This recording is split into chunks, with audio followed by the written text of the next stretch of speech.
시청자 여러분 안녕하십니까? 복지TV 뉴스입니다. 오는 6월 전국 동시 지방선거가 열립니다.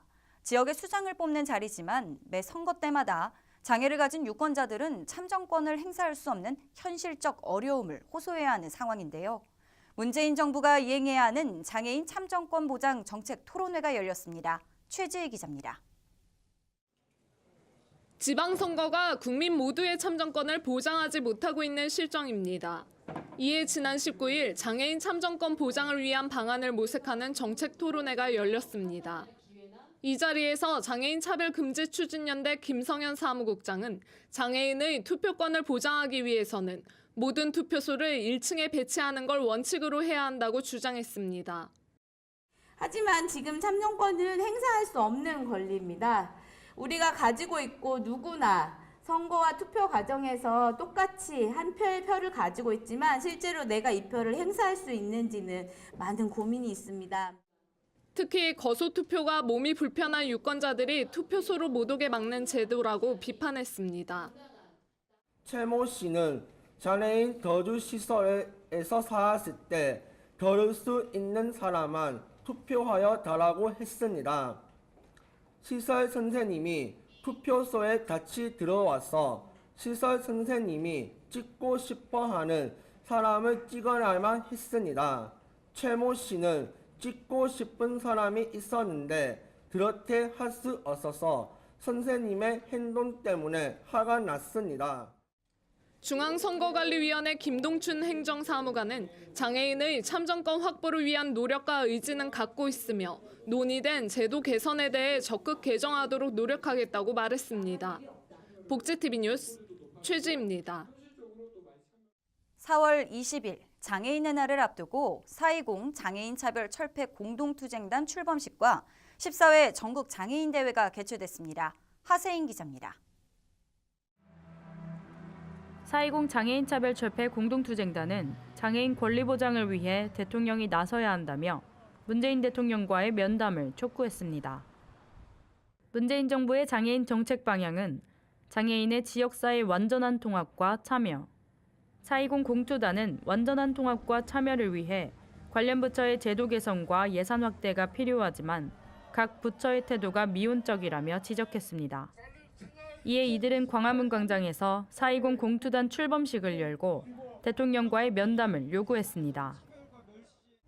장애인과 가난한 사람들이 인간답게 살기 위한 예산이 없는 거지 우리나라에 우리 정부의 예산이 없는 것이 아니죠. 오늘부터 시작되는 농성은 단지 문재인 대통령을 만나는 것뿐만 아니라 우리의 권리, 장애 등급제 폐지, 부양 무작위금 폐지, 장애인 수용시설 폐지에 의한 권리 찾기 농성으로 했으면 좋겠는데. 한편 이들은 출범식 뒤 광화문 광장에서 청운동 주민센터까지 행진했고 서울 종로 장애인 복지관 앞에서 노숙농성에 돌입했습니다. 복지TV 뉴스 하세일입니다. 사단법인 한국장애인복지관협회가 제12회 회장 취임식과 비전 선포식을 가졌습니다. 최지혜 기자입니다. 한국장애인복지관협회 제12대 협회장으로 선출된 장순우 회장의 취임식과 비전 선포식이 지난 23일 서울시립남부 장애인복지관에서 열렸습니다. 지난 9대 보궐로 출마해 12대 회장까지 연임에 성공한 장순우 회장은 함께 성장하고 소통하며 변화를 주도하는 미래지향적인 장애인복지관협회를 만들어가겠다고 밝혔습니다. 지역사회에서의 우리 장애인복지관 역할이 그동안에 중요하게 많은 일들을 했음에도 불구하고 인정받지 못하는 부분이 상당히 있었다. 이런 진단이 곳곳에서 나왔습니다. 그래서 이번 법을 개정을 통해서 우리 장애인복지관의 지역사회에서의 최일선에서의 그 역할이 이제 법으로서 보호받을 수 있도록 법 개정을 하겠다라는 그러한 약속을 드렸습니다. 장순우 회장은 임기 내 장애인 복지법 개정과 장애인 복지관 평가제도 개선 등 당면한 현안들을 차질 없이 실천하겠다고 다짐했습니다.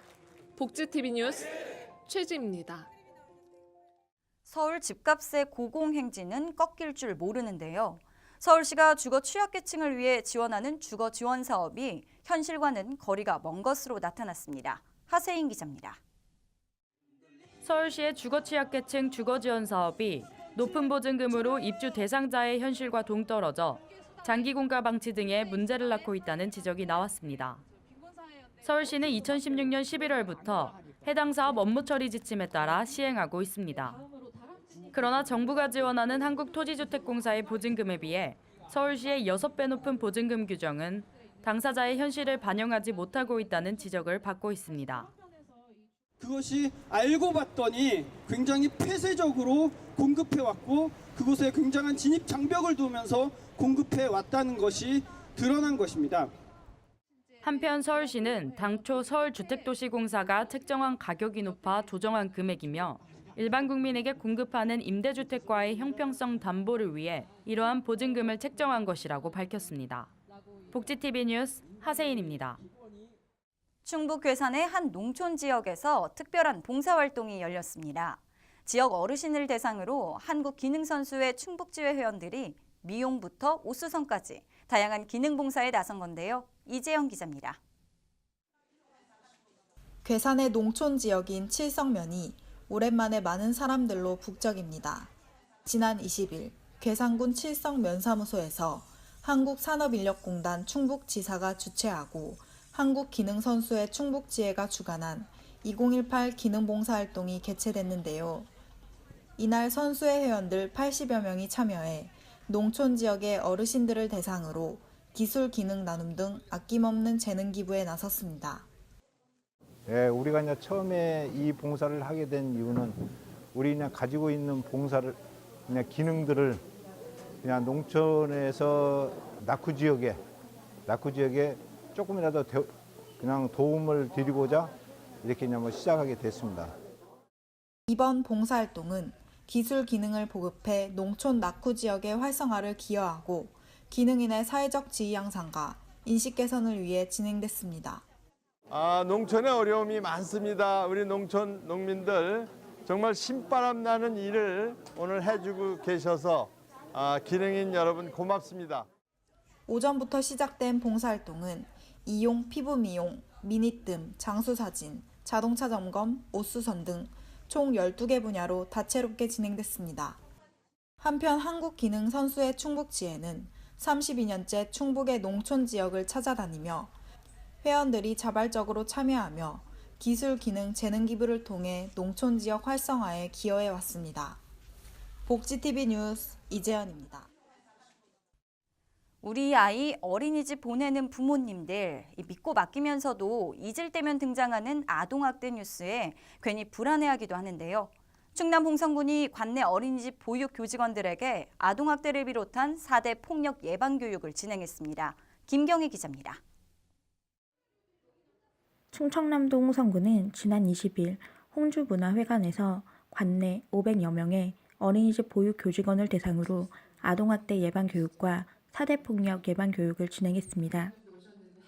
이날 행사 1부에는 아동학대와 아동성폭력 근절에 대해 교육을 했으며 2부에는 올바른 성인식을 정립하고 성폭력 예방과 대처 방법에 대한 교육이 진행됐습니다. 또한 남녀차별과 성별 고정을 넘어 인간의 존엄성과 폭력 그리고 인권을 심도 있게 생각해보고 이를 행동으로 실천하는 의지를 다짐하는 시간을 가졌습니다. 아이들을 보호한다는 그 보호자로서의 의무감으로 이 교육을 시작을 하게 된 거예요. 이제 보통 이제 사람들이 안전불감증 하는데 이 아동 학대도 일종의 우리 선생님들이 혹시라도 안전불감증으로 인해서 잠시 잊고 있다가 그런 행동을 하지 않을까라는 그런 염려 덕에 교육을 계속 추진하고 연합회에서도 그렇고 각 어린이집 원장님들도 그렇고 합심해서 이렇게 전체가 교육을 받고 있는 거거든요. 복지TV 뉴스 김경입니다. 충남 홍성군의 장애인 가족 지원센터가 문을 열었습니다. 센터는 지역 장애인들을 위해 통합적인 사회복지 서비스를 제공한다는 계획인데요. 김수영 기자입니다. 지난 21일 충청남도 최초로 장애인 가족의 지원을 위해 장애인 가족 지원센터가 홍성군에서 개소했습니다. 장애인 가족 지원센터는 공모를 통해 선정된 충청남도 장애인 부모회 홍성지회에서 5년간 운영하게 됩니다. 또한 가족의 양육 및 돌봄 부담을 덜어주고 장애인 가족의 행복한 삶을 지원한다고 전했습니다. 저희 본센터는 장애로 인하여 생활상의 다양하고 복잡한 문제를 겪고 있는 장애인 및 장애인 가족이 건강하고 행복한 삶을 누릴 수 있도록 통합적인 사회복지 서비스를 제공하여 지역사회의 자원들을 함께 누려가는 그런 센터가 되기를 기원합니다. 복지TV 뉴스 김수영입니다. 전남 순천시의 어린이와 청소년들이 4차 산업혁명에 관련한 기술과 미래 직업에 대해 배우고 체험할 수 있는 순천만 자벌드 기공식이 열렸습니다. 현장에 최민아 기자가 다녀왔습니다. 인공지능, 생명과학 등 정보통신기술의 혁신적인 변화를 일컫는 4차 산업혁명 시대가 도래한 가운데 순천시는 순천만 자벌드를 통해 미래 성장 동력을 확보할 것을 다짐했습니다. 2016년 고용노동부 지방자치단체 공모사업을 통해 선정된 순천만 자벌드는 어린이와 청소년들이 미래 직업과 4차 산업혁명 관련 기술을 배우고 직접 체험할 수 있는 신개념 직업센터입니다. 경기도 성남시에 이어 전국에서 두 번째로 설립되는 순천만 자벌드는 충청 이남권 학생들의 교육 수요를 충족시키고 지역민들의 일자리 창출에도 도움을 주며 지역 경제 발전에도 큰 영향을 미칠 것으로 예상됩니다. 순천만 자벌드는 어린이 및 청소년들의 직업 체험뿐만 아니라 드론, AR, VR, 로봇공학 등 4차 산업혁명과 연계시켜 이곳 지역을 순천만 자벌드뿐만 아니라 4차 산업혁명 클러스터 단지로 발전시킬 것입니다. 이제 순천만 자벌드가 본격 운영되면 순천시는 순천만 국가정원, 에코에듀 체험센터 등과 함께 전국 최고의 생태 문화 자원을 보유한 4차 산업의 거점으로 자리매김할 전망입니다. 4차 산업혁명 클러스터의 위대한 시작을 알릴 순천만 자벌드. 그동안 꾸준히 달려온 노력을 바탕으로 순천시가 대한민국 4차 산업을 선도하는 미래형 생태도시로 거듭나길 기대합니다. 복지TV 뉴스 최민아입니다. 옛 조상들의 전통과 문화를 계승하고 발전시킬 선비 문화체험학습관이 순천시에 문을 열었습니다. 순천시는 그동안 순천향교 명륜당에서 전통 문화교육을 진행해왔지만 노후화된 시설 때문에 수강생들을 위한 별도의 체험학습관이 필요한 상태였습니다. 이번 선비문화체험학습관 개관을 통해 이제 수강생들은 새로운 교육 현장에서 예절교실, 서예교실 등 다양한 프로그램에 참여할 수 있으며 고전, 인문학을 통한 예절과 지식을 갖춘 인재로 성장할 수 있게 됐습니다. 여수시를 지나던 전라선 옛 기찻길이 이제는 시민들의 여가와 문화생활을 위한 공원으로 탈바꿈합니다. 여수시는 전라선 옛 철길공원 조성사업의 일부 구간인 많은공원을 조성하기까지 민간 영역의 참여를 확대시키고 시민들의 다양한 의견을 수렴해왔습니다. 많은공원은 가로수로 이루어진 산책로와 휴식 공간, 전망대 등을 갖추고 있으며 옛 기찻길의 추억을 담은 설치 미술 작품들도 배치돼 방문객들의 발길을 끌 것으로 기대됩니다.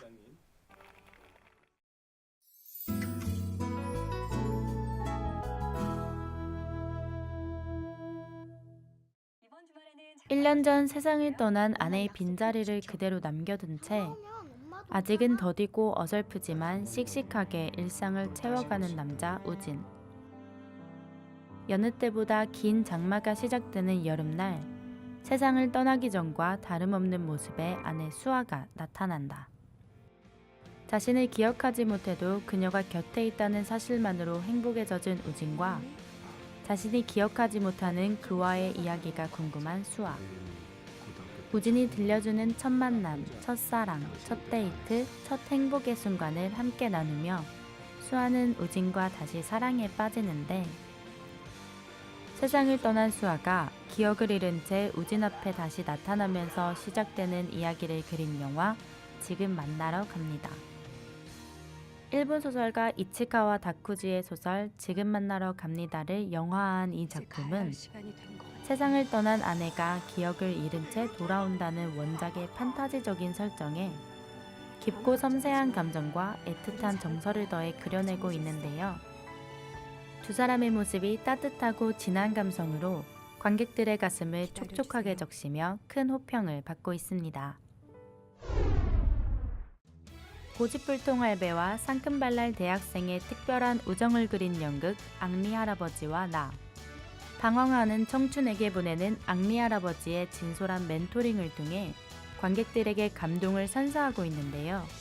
오는 5월 4일부터 5월 5일까지 양일간 대전 예술의 전당 앙상블홀에서 공연되며 장애인과 국가유공자 할인 혜택이 있습니다. 공연장에는 휠체어석이 마련되어 있습니다.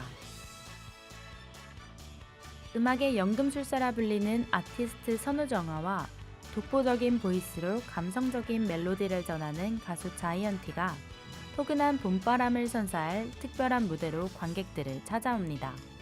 오는 4월 14일 경희대학교 평화의 전당에서 공연되며 장애인과 국가유공자 할인 혜택이 있습니다. 공연장에는 휠체어석과 장애인 화장실이 마련되어 있습니다.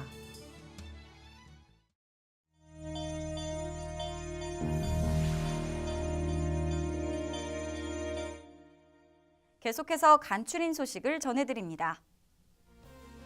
봄철 미세먼지 농도 나쁨이 예보된 가운데 질병관리본부는 어린이와 어르신, 임산부, 기저질환자의 건강보호에 더욱 주의할 것을 당부했습니다. 미세먼지는 크기가 작아 호흡기와 혈관을 통해 인체 곳곳에 영향을 주는 만큼 질병을 악화할 수 있어 각별한 주의가 요구됩니다. 중증장애인이라는 이유만으로 4D 영화관 입장 시 일률적으로 보호자의 동행을 요구하는 것은 인권침해라는 국가인권위원회의 판단이 나왔습니다. 인권위는 중증장애인의 4D 영화관 이용 경험이나 장애 정도, 특성에 대한 구체적이고 개별적인 고려 없이 중증장애를 이유로 입장을 일률적으로 제한하는 것은 차별행위라고 판단했습니다. 충청남도 서부장애인종합복지관이 관내 장애인과 장애인 가족을 대상으로 2018 정부와 교육사업 교육생을 모집합니다. 4월 2일부터 12월 31일까지 무료로 진행되는 이번 교육은 장애인들의 컴퓨터 활용 능력 향상과 전문 기능 습득을 통한 자격증 취득을 통해 경제적, 신체적, 사회적 능력을 개발하고 취업에 도움을 주고자 마련됐습니다. 여수시가 청년 구직자들을 위한 일자리 카페에 문을 열었습니다. 청년들은 이곳에서 취업 멘토링과 기업 탐방 등 취업 챌린지 4단계 프로그램을 통해 구직과 관련한 다양한 지원을 받을 수 있습니다. 순천시 농업인들과 시민들이 지역의 친환경 농산물을 알리고자 유기농 실천 다짐 대회를 열었습니다. 이번 대회는 최근 지역의 친환경 농산물 소비가 증가한 가운데 친환경 농업 정신에 맞는 서비스와 생산력을 높이고 대한민국의 친환경 농업을 선도하기 위해 마련됐습니다. 이 밖의 소식은 장애인 신문과 웰페어 뉴스 홈페이지를 통해 확인하실 수 있습니다. 날씨는 따뜻해졌는데 연일 미세먼지가 극성입니다. 미세먼지에 대한 최선의 예방 수칙은 미세먼지 환경 노출을 최소화하는 거라는데요. 잦은 외출은 삼가고 외출 시엔 꼭 마스크를 착용하셔야겠습니다. 복지TV 뉴스를 마칩니다. 시청해주신 여러분 고맙습니다. 우리 주변에서 일어나는 불공정한 사례부터 억울한 사연, 따뜻한 미담까지 장애인 신문과 웰페어 뉴스 홈페이지를 통해 보다 다양한 소식을 접할 수 있습니다. 시청자 여러분의 제보를 기다립니다. 웰페어 뉴스 홈페이지 또는 전자우편, 전화번호 02-2655-9519로 많은 제보 바랍니다.